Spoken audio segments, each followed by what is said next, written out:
تعال اقول لك عن الرينو 11 ورينو 11 برو. اتكلم عن البرو الاول واقول لك ان هو بيجي تصميم بسيط جدا، ظهر اللي ورا من الازاز وفي اللمعه الجميله دي. الجهاز ده بيجي باللون الابيض مع 3 دي كيرف من الجنبين، شاشه 6 و7 انش بريفريش ريت 120 هرتز و اتش دي ار اب تو 950 نت و10 بت كولر اتش دي ار 10 بلس. الكاميرات بقى بيجي بثلاث كاميرات، الكاميرا الاساسيه 50 ميجا بكسل والتيلي فوتو 32 ميجا بكسل والالترا وايد 8 ميجا بكسل. السنسور اللي بيجي في الكاميرا المين هو من سوني اي ام اكس 890. انتوا عارفين ان اغلب التليفونات اللي بتصور كويس، وتليفون تاني انا مش عايز اذكر اسمه هو صوره دلوقتي من احسن الصور، السنسور برضو جاي من سوني، بيطلع احسن سنسورز يتصور بيها تيجي في تليفونات. اوبو كمان عملت حاجه اسمها هايبر تون ايمج انجن عشان يخلي الصور البورتري تبقى كلير وتفاصيلها اكبر بكتير من اللي كانت موجوده في تليفونات قبل كده، والوانها تبقى اقرب للالوان الطبيعيه اللي بتشوفها عينيك. طلع لك حاجه اسمها بورتري اكسبرت، وده انجن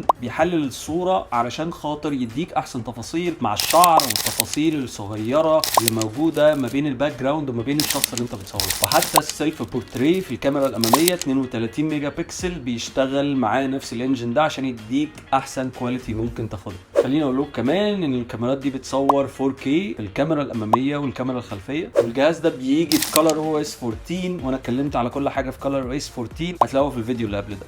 البرفورمانس والاداء، الجهاز ده بيجي بروسيسور من ميديا تك دايمنستي 8200، وده 80% اسرع من الجيل اللي فات. استهلاكه للكهرباء احسن بكتير، والجيمنج عليه مش محتاجه اقول لك هيبقى عامل ازاي. كمان الجهاز بيجي باي ار ريموت عشان تقعد تزاول الناس اللي موجوده حواليك. البطاريه دي هتقعد معاك يوم كامل وهتشحن بسرعه جدا. مع الشاحن اللي جاي مع التليفون ده هي 4600 ملي امبير. شاحن سوبر فوك 80 واط هيشحن من 0 ل 24% في 5 دقائق، وهيشحن في 28 دقيقه ل 100%. السعر لسه ما اعرفوش لان التليفون جالي قبل الميعاد الرسمي بتاعه. رينو 11 تليفون بيجي بتصميم بسيط وسيمبل، بظهر من الازاز برضو مع اللون باللمعه بالنقشه الجميله اللي مستوحاه من الطبيعه، نفس برضو اللي موجود في ال11 برو. ده الشكل اللي هتبقى عليه السلسله بتاعه رينو او الرينو سيريز. الريفريش ريت بتاع الشاشه دي 120 هرتز برضو، وبرضو 10 بت كولر 6 و7 انش مع اتش دي ار 10 بلس، بس معاه ستيريو ساوند. دي ميزه مش موجوده في البرو. ستيريو ساوند بيديك لحد 300% من الصوت اللي انت المفروض تسمعه. يعني لو انت بتحب تتفرج على افلام او مسلسلات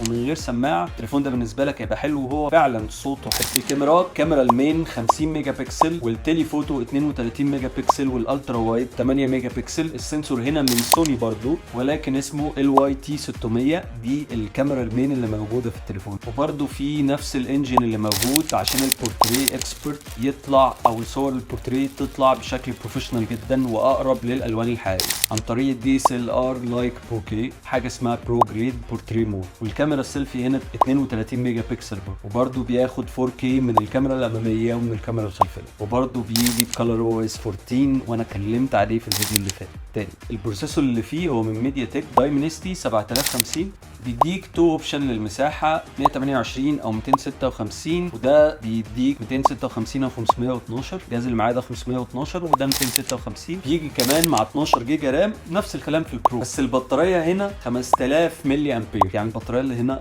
اكبر من البطاريه دي. بيجي معاه شاحن 67 واط سوبر فوك بيشحن في 10 دقائق 33% وفي 45 دقيقه ل 100%. فلو هتخيروني ما بين التليفون ده والتليفون ده، هقول لك التليفون ده فيه فرق صغير ممكن يبقى احسن للكاميرا، بس نفس النتائج اللي انت عايزها من الكاميرا هتاخدها تقريبا من التليفون ده. الكاميرا الاماميه الاثنين واحد والشاشه واحد، بطاريه اكبر، هنا في ستيريو هنا مفيش ستيريو، والمفروض ان التليفون ده سعره هيبقى ارخص. سعره قلت لكم لسه ما اعرفش السعر هيبقى كام. فالتليفون ده بالنسبه لي شايفه هو احسن بكتير جدا من البرو. كمان هو وزنه اخف، الاثنين ملمسهم بريميوم، بس ده اتقل معرفش ليه الصراحه. ده وزنه اخف، مسكته في الايد اخف من ده تحسه تقيل على ايدك. ده تليفون تقريبا مفيش حاجه مش موجوده فيه، بيشحن بسرعه، بطاريته اكبر، الشاشه بتاعته الريفريش ريت بتاعها 120 هرتز، في ستيريو ساوند لو انت بتحب تسمع وتتفرج على افلام، البروسيسور بتاعه كويس، هتعرف تلعب جيمز كويسه، ففي كل حاجه تقريبا انت ممكن تكون عايزها. الصور بتاعته الاثنين جنب بعض في تقريبا مش تلاحظ فرق. فلو عايز رايي تشتري ولا تفكس ولا تتقل، هقول لك انا حبيت جدا الرينو 11 الصراحه. لو ليكوا اي سؤال عايزين تسالوا على اي حاجه معينه سيبوها لي تحت في الكومنتس. سلام.